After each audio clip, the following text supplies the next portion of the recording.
Hello and welcome to 24 Lies Per Second, Guernsey's best source of film-related news and reviews. I'm Russ Calloway, and sometimes I wish they'd stop making new movies so that I could catch up on all the old ones I still haven't seen. This is episode 5, A Pirate's Life for Me. My loyal shipmates this week are Peter Taylor. Hello. And Winter Tyson. Ahoy! Oh, nice. And this week we'll be hoping to avoid any serious wrath when talking about Greek mythology sequel Wrath of the Titans. In the home cinema releases section of the show, we'll be putting our motion capture suits on to take a look at Tintin, and then travelling back to the birth of cinema to discuss Scorcese's Hugo. But before that, batten down the hatches and raise the anchor as we set sail for the world of Aardman animations, the pirates in an adventure with scientists.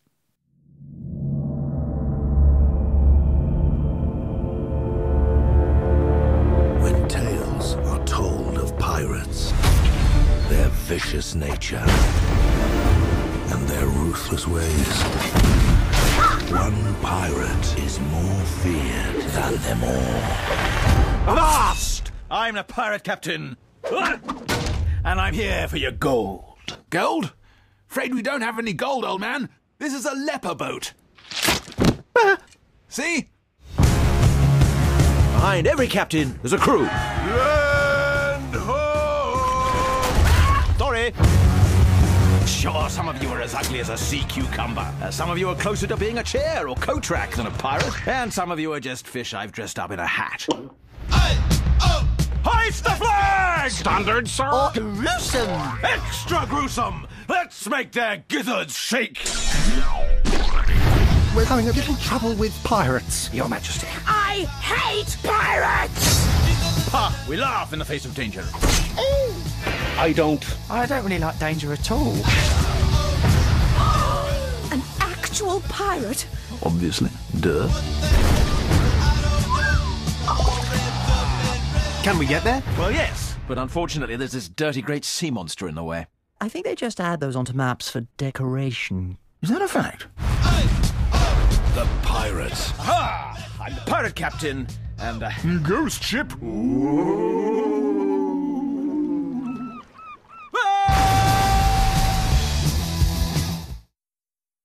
Taken from the first book in a series written by Gideon Defoe, The Pirate sees a motley crew led by Hugh Grant's hapless pirate captain as he seeks to win the coveted Pirate of the Year competition. Along the way we meet Charles Darwin, Queen Victoria, and a talking monkey of sorts. So Winter, I think you and I have caught this one. What did you think? Right, I'm just going to start off by saying I don't like Chicken Run. Okay. And I don't like Chicken Run either. Oh, right. Is that a Mel Gibson thing, or...?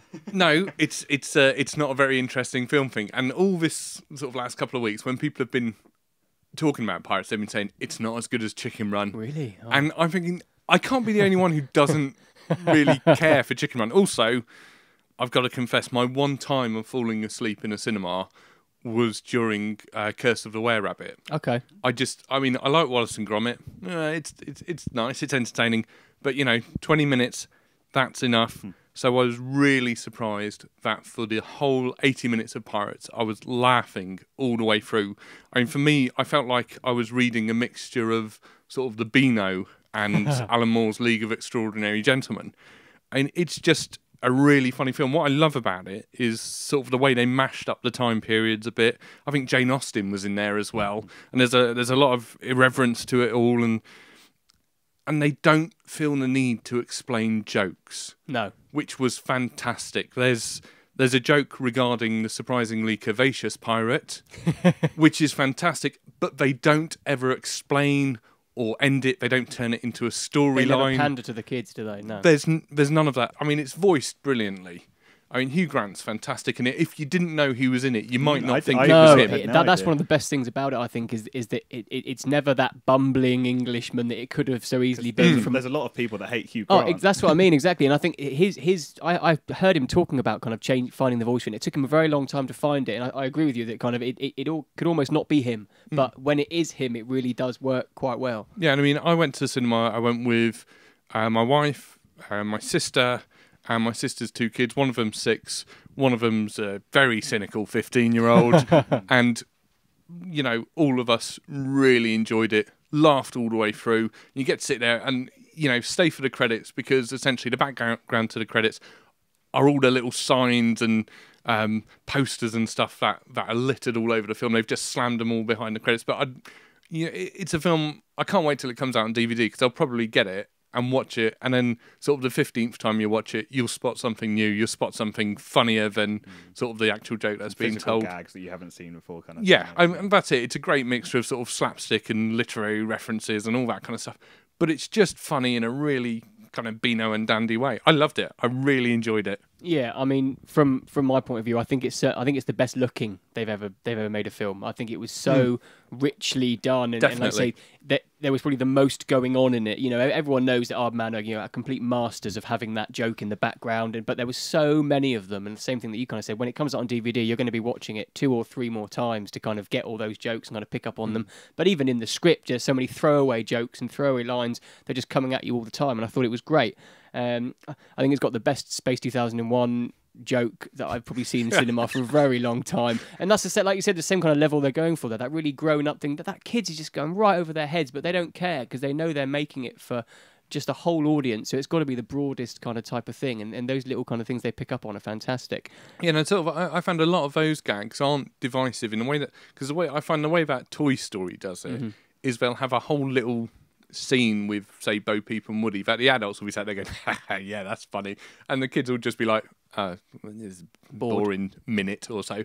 Whereas here, even the jokes that are, I suppose, aimed at the older members of the audience, they're so funny, they're so sort of irreverent and silly that they can just be laughed at sort of on a as a sight gag as well as something a bit deeper.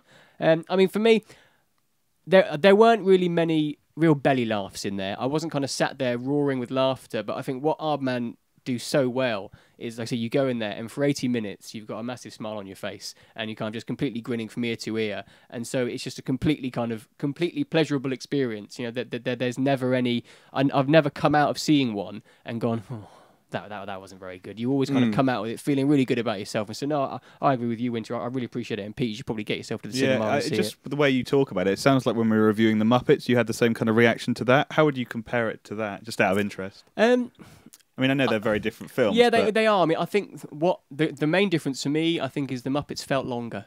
Okay. This is short. It's like 80 minutes, but it never sags. It just keeps the going. story. The story's gripping as well. Yeah, it's a very clever story. You think it's going to be about one thing, and then it turns into the Pirate of the Year competition kicks in. But then something else happens, and there are enough characters to kind of keep you going and interested. So I might have preferred it to the Muppets, if I'm honest with you. And like I say, I did like the Muppets, but I think this my big thing with Aardman is, I struggle to not just sit in awe of it, to be honest with you. And I think that's certain. I came out of it and just kind of, just said to people, how do they even do that? Just the level of expertise there is so great. And I know the same thing can be said of the Muppets. There's a real skill there in that, but I suppose it's just the painstaking work, knowing this film was years and years, not just in development, but in production as well. So I think that's why it has the edge for me. And also opening this week at the Mallard is the Clash of the Titans sequel, Wrath of the Titans, featuring a returning Sam Worthington as Perseus battling what I can only assume will be really big CGI monsters. Winter, am I right?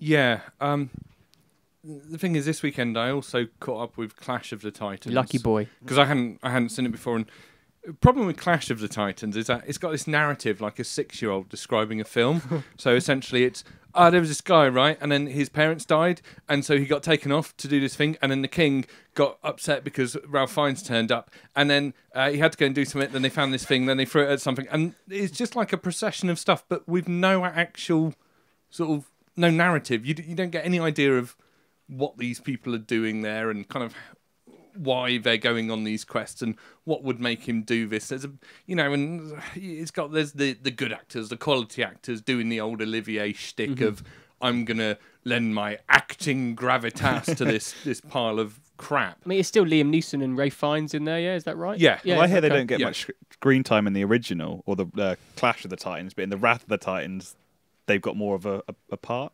See, yeah, that's one of the strange things. There's more clashing in the Raffing than the other way around. But I mean, when you're thinking about Wrath of the Titans, the problem is I've seen a lot of really terrible films. I mean, whether they're sort of badly put together, poorly written, or just sort of chronically miscast and ill-judged on every level. But I think the truly bad ones are just uninteresting. Yeah. And it's sort of that Oscar Wilde thing of there's not, the only thing worse than being talked about is not being talked about. And it's even as cliche as pulling out that saying as well. I mean, the problem is, compared to Immortals, and I know I've mentioned Immortals before, but do you like that? Do you like that film? I do. No, I think it's just one of those films that it's just really set the benchmark for this kind of Greek mythic thing. And even compared to stuff like Troll Hunter, which deals with sort of legends and having to go off into the woods to find bits and pieces, it's just so dull. I mean, again, it doesn't help that Neeson's there and Fiennes are there, and I mean Danny Houston's in it. Tony Kebbell's in it. Tony Kebbell is really disappointing actor, right? Because he was in Dead Men's Shoes, and he's brilliant. He's a great actor. He was in the best of that Charlie Brooker's Black Mirror stuff. Yeah, he was the best of the last one. Thinking Memories of You or whatever it was called. And he was fantastic. But I mean, Warhorse and now this. Really, come on, let's get you into some good films. And I think the sort of presence of the good actors underpinning Sam Worthington, who's just, he's just not a screen presence at all. It just reminds you of just that really old, dreadfully old-fashioned sword and sandal films that you might have liked when you were like 6, because they had sort of the Harryhausen skeletons and stuff in. But when you go back to them now, they're so... it's even filmed like an old film.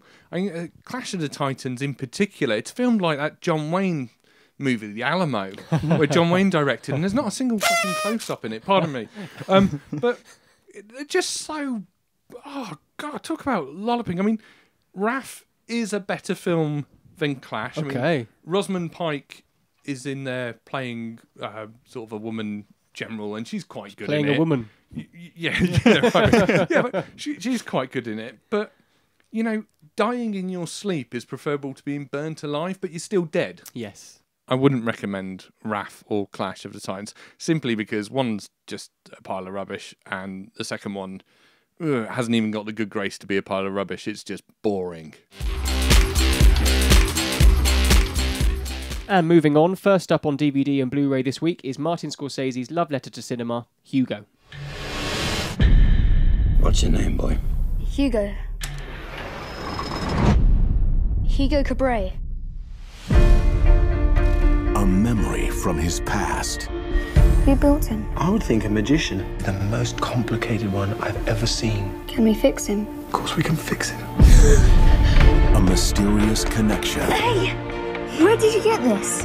I need it to fix something. This is marvelous. A secret. What is that? I think it's a message from my father. Why would my key fit into your father's machine? To finding his way home. This is a treacherous place. Do you understand? Watch your step. We could get into trouble. That's how you know it's an adventure. You've tried to forget the past for so long. Maybe it's time to try and remember. The story's not over yet. This Thanksgiving, Academy Award-winning director Martin Scorsese invites you on an incredible journey. Stop that child!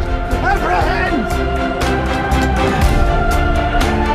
Once upon a time, I met a boy named Hugo Cabret. He searched to find a secret message. I need to know what this means. And how that message lit his way. All the way home.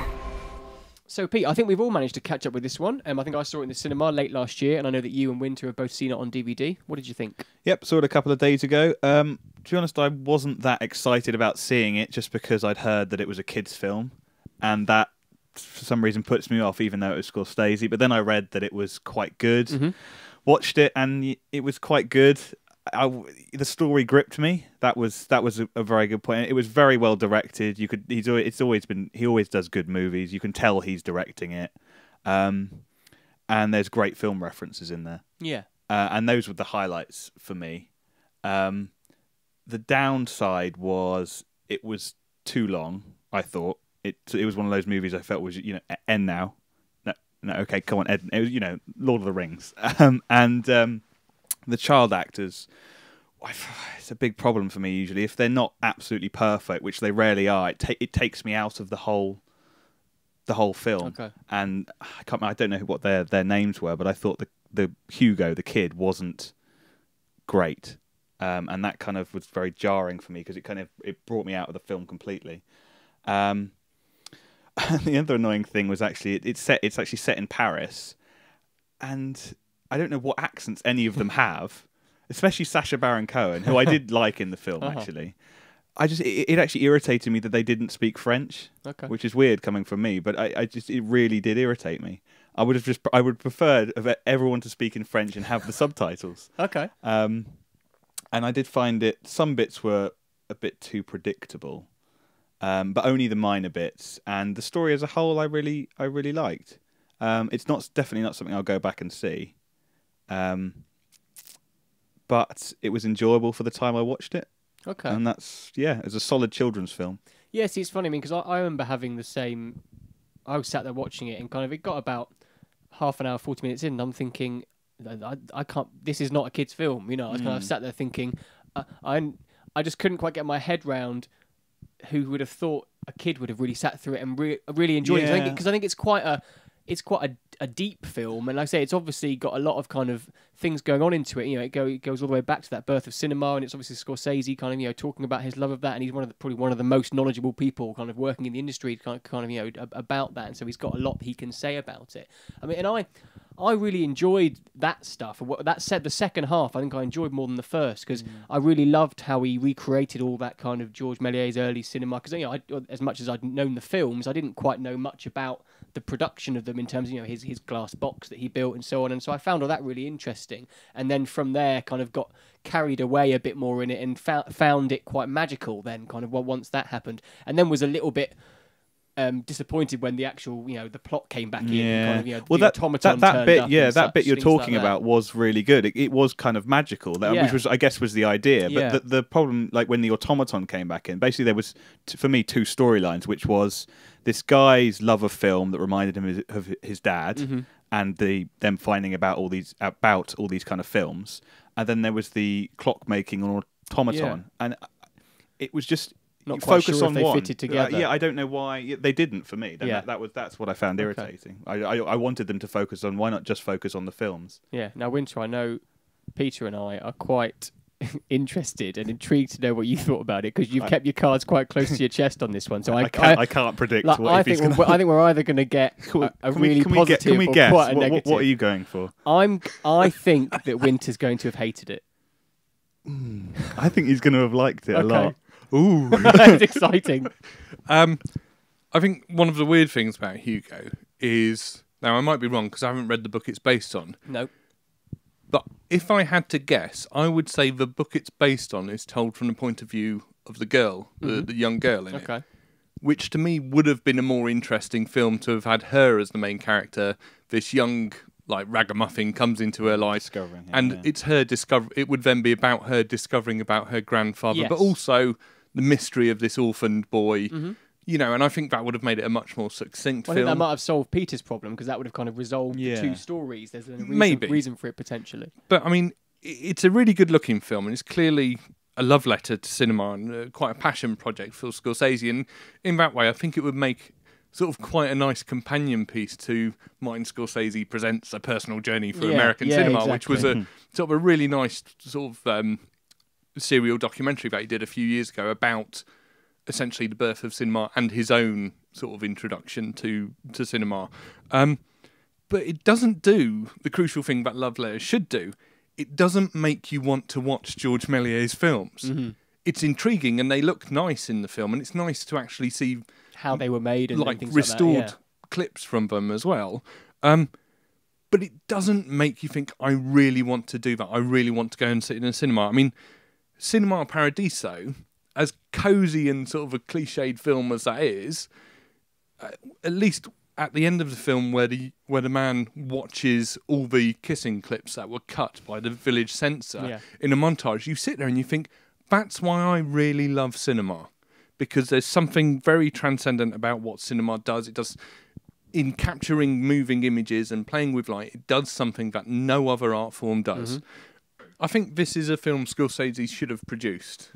Okay, yeah. I don't think it's a film he should have directed, because like I said, he's too much of an intellectual about film. And I know one of the really nice things about seeing interviews with Scorcese is just, I mean, films are his absolute life and passion. That's why the documentary works so well, because you get excited by him talking about it. Well, this is it. He makes you want to see more films in a way that a lot of filmmakers, when they talk, don't, quite frankly. But his own sort of love letter to cinema, it's not that interesting. It doesn't. It's not an inspiring film, and it should be. It should be a film where kids say, "What? Wow, what is that? Yeah, what is that?" But I think they just go, "Well, I like the robot." I suppose in a way we're all kind of saying the same thing, that it works and it's interesting, and I did enjoy it, but thinking back on it, it never really felt like a complete or a whole film for me. A frustrating film is what I call it, but an interesting failure, I think, maybe. I'd agree with that. Next up this week, we have Steven Spielberg and Peter Jackson's The Adventures of Tintin. Now, it received quite an average reception when it was released earlier this year. Winter, does it translate well onto the small screen? Not really, is the simple answer. I mean, the joy of Tintin, along with sort of all the daring do and sort of adventures and so on, has always been the details. Yeah. So if you read like The Blue Lotus, you can just really pore over those pages and you can see the massive, almost documentary type detail that Hergé put into it. I mean, the books are kind of like sort of reportage, to be a bit pretentious about it, but the books are sort of a document of cultures of the time and so on. And the film has a couple of problems. I mean, first of all, because it's a film, it has to move. It has to get from A to B, and I think that detail is lost. Which again, it's a format thing, not an adaptation thing, because the story they've got, I think they've mashed sort of 2.5, maybe 3 books together, and that's fine. The actual mystery works fine, but without that detail, what you get is a rather generic sort of sub-Indiana Jones style adventure, and which is highlighted because there's a bit of business on some cargo ships, and you sit there thinking, well, I could just be watching Indiana Jones, especially because it's Spielberg, it just pulls all of that sort of stuff, and they go to the Middle East and sort of back and forth across the globe, and we've all seen it before, and it kind of, I think, losing the detail from Tintin loses what's unique about Tintin. Kind of with the books, you get a sense of this boy journalist getting pulled into a conspiracy. With the film, it just kind of happens, and it's got this horrendous kind of blockbustery finale going on as well, which is never mind what it being out of step with Tintin. It's sort of out of step with the rest of the film as well. And on top of that, motion capture. I was about to say, how does that? That was one of the big questions about it. How did that come across? It's half the time you sit there looking at it thinking, I cannot believe this is motion capture. Surely they filmed some bits like, they filmed actuality and put motion capture. Because it looks that good. It's that good. But then other times you're thinking, is that an actor with a mask on? Okay. And that's a bad thing, I take it. Yeah, and there is this kind of creepiness to the characters. They're not quite right. It's that uncanny valley effect. Yeah. I think they'd have probably been better going with a less realistic style or traditional animation. Because I'm afraid when the story is very generic, it really stands out. Just the format really...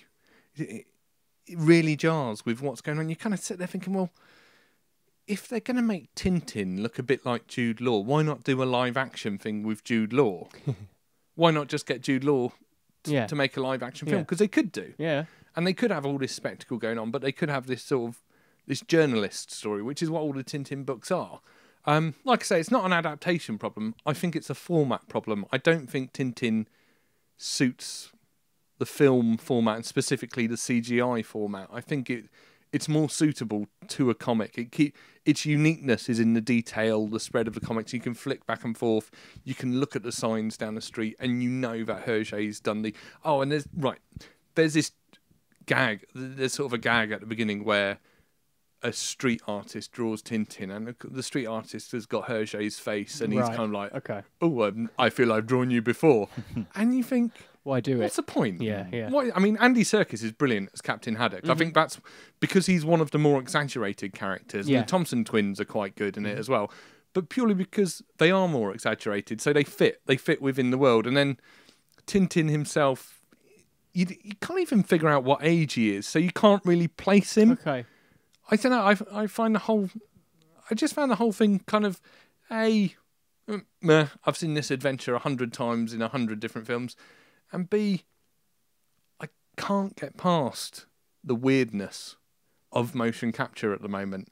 And again, I think maybe the problem is the choice of director. Someone like Joe Johnston would have given it a good, you know, you need someone who's a bit more workmanlike, whereas Spielberg tends to see wonder in everything, which sometimes is fine. Sometimes you're just like, get on with it. I don't know. I wouldn't recommend Tintin. And it's not because it's bad. It just doesn't work. Okay. Does that make sense? Yeah. And it's for me, I mean, the reason why I wouldn't watch it probably, or wouldn't want to, is because of the visual style specifically. As I used to read Tintin, you know, a lot, but I was so young, I can't remember any of the storyline. Yeah. So for me, it is all in It's the all about the in the look. imagery. Yeah. And the look was not right for me when I saw the trailer, and I thought, no, I'm not watching it. I mean, I'd be willing to watch it. Not anymore. Don't take my word for it, please. And finally, we have the part of the show where we get to mention anything else we've seen or read in the last week that we think is worth talking about. So, Peter, anything you've caught up with? Yeah, I watched 50/50 recently, which is about a guy. It's Gordon Joseph Levitt, and he is... Jogo. Is that what he's known as, is it? He is. So I've never heard that. So No, I'd never had either. Jogo. Okay, from this point on, Jogo is a I wouldn't run with fairly okay. Joseph Gordon-Levitt That's better. is a nice healthy guy, and he's diagnosed with cancer. That is the premise to this film, and it's kind of a Apatow stoner comedy / heartfelt drama. Okay. Which I wasn't sure how well would work, but I actually thought for the most part it got it spot on. It's a difficult one to do, I suppose. Yeah, if I thought so. Yeah, and I thought it did really, really well with it. It was very emotional, and the funny parts weren't, like you said, there's no belly laughs to it. It wasn't really absolutely hilarious, but it almost felt like it was giving you something, like a break from focusing on the severity of what this guy has, because he's so young and it's so sad. And it's almost like you'd make a joke, you know, about an illness, or not about an illness specifically, but in the midst of this horrible situation to kind of get away from it. Okay, it had that kind of feel. feel. That's what it felt like for me. And it had its predictable bits. There was a couple of storylines that started, and I thought, well, I know how this is going to end. But ultimately, that didn't really matter because I cared so much about this guy. And Seth Rogen, if you don't like Seth Rogen, he won't ruin the film for you, but you certainly won't enjoy any of his performances. Because he's in it, because doing he's in what it. he does. Yeah, he's Seth Rogen, and I really like Seth Rogen, so it didn't bother me, but if you don't like Seth Rogen, he's going to bother you. Oh, but overall, I really loved this film, and I would really recommend it. I saw Take Shelter, which is Michael Shannon playing a guy who starts having visions and building a storm shelter in his garden. But is he just having some kind of mental breakdown?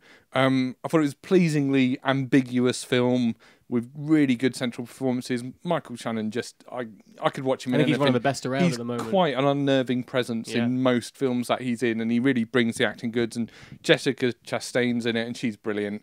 It's well worth watching. It's one of those films you think, I should go back and watch every scene, because are the predictions coming true because of what he's doing, or is he just making them come true? Are they happening at all? And so on and so. It's quite a difficult film. I also saw In Time, which I know, Peter, you mentioned this a couple of episodes back, and if I remember, you didn't really... I was quite brief about it at the time, and I said I liked the premise to it, and it started off really well, and then it just, for me, became one big chase movie. Right. See, I was really intrigued by this film, because practically every review I've read of it said exactly the same thing. Great premise, goes nowhere. But I've got to say, I was quite surprised by it. I mean, the premise is that everyone is genetically engineered to stop aging at 25. And at 25, you have a clock inside your body starts. You have a year to live, and you've got to earn more time through work. So time has become the currency. And I think the trailer has like 4 minutes for a cup of coffee and all that kind of stuff. I thought it was surprisingly good compared to the reviews. It's got a good enough premised to please people like me who read like the old school, like Ray Bradbury, kind of odd, quirky little science fiction short stories and so on. I don't think it's as complete a film as Gattaca, which was made by Andrew Niccol, who made this one. But I found it quite unexpected and quite offbeat in a few ways. It went in a direction I wasn't expecting it to go on. And because of that, I thought, 90 minutes or so. Yeah, it was very good. short. Yeah. That's good enough. But Sorry. That's the only positive I think I've come out of it. Is it short? Brief enough. But no, I thought it did its job brilliantly. But my highlight of the week is based on a recommendation I think Russ made. In fact, I watched the trailer for Lockout, which is Guy Pearce essentially playing Snake Plissken from Escape to New York. He's rescuing the president's daughter from an orbiting space prison that might be crashing. Yeah. I think that's what I get from the trailer. It's produced by Luc Besson. It's channeling John Carpenter when he was actually quite good. Eli from Emmerdale is one of the main bad guys in it, acting up a storm as some kind of Oldman-style psychopath. And what more could you want? It looks much better than the Colin Farrell Total Recall trailer that I saw. I haven't seen that yet. Oh, yeah, very, very strange. And the rather pretentious trailer for the trailer. Yeah, which made me laugh. Trailer for a trailer release on Sunday. Yeah, Total Recall looks strange. I mean, I agree. Like I say, I know I mentioned Lockout to you. I think it looks like a Taken. I'm really excited. Luc Besson could be on the money with those kind of films at the moment, where he's just putting a star who's got some previous kind of preconceptions about what kind of film he does and puts him in a different action-oriented role. And Guy Pearce, he's quite big. He's obviously bulked up for it, but he's just spitting out one-liners and dispatching bad guys with a brilliant kind of attitude. No, I agree. It looks great. One of the film I caught this week, apart from kind of the ones we talked about, was the Australian film Snowtown. I don't really want to finish the podcast on too much of a downer, but unfortunately, I'll try and keep it brief to stop that happening. So what's it about, Russ? Well, Snowtown is about Australia's kind of biggest is the wrong word, but most prolific serial killer, and kind of set in Adelaide. I think either the late 80s or early 90s, and it kind of talks about his story as to how he managed to kind of ingratiate his way into a local family, and then kind of how he dispatched his victims, and it's basically kind of he's rallying against homosexuals and paedophilia, but obviously not, because he's slightly insane, not necessarily always right to do that. He's just kind of picking up on hearsay and rumor, and then that kind of leads to kind of murder and so on. I mean, basically, it's got some phenomenal performances in it. The guy that plays John Bunting is phenomenal, and there's also a young actor in there from Australia as well who just does some amazing work. And I'd say if you like your cinema raw and gritty, and it's like a social realist serial killer movie, to be honest with you. So it's very hard hitting. A lot of was made about how violent it was, and to be honest with you, I don't think it was as violent as the media have portrayed it as being. So don't necessarily let that put you off. There are some not very nice moments in there, but I don't think it would be a reason not to see it. And like I say, I would firmly recommend it. If you liked Animal Kingdom, going back to Guy Pearce, which was out earlier in the year, then I think you'd also like Snowtown. So it might be worth going to catch a look at. Any gags in it? Do you know what? No gags. Okay. If they are gags, they are in poor taste. No, they are uncomfortable gags. Exactly. So, orange balls. Right, okay. So don't know. No, unfortunately, we started with pirates, we ended with Snowtown, but I suppose that's a good thing for cinema in general. So that's the end of episode 5 of 24 Lies Per Second.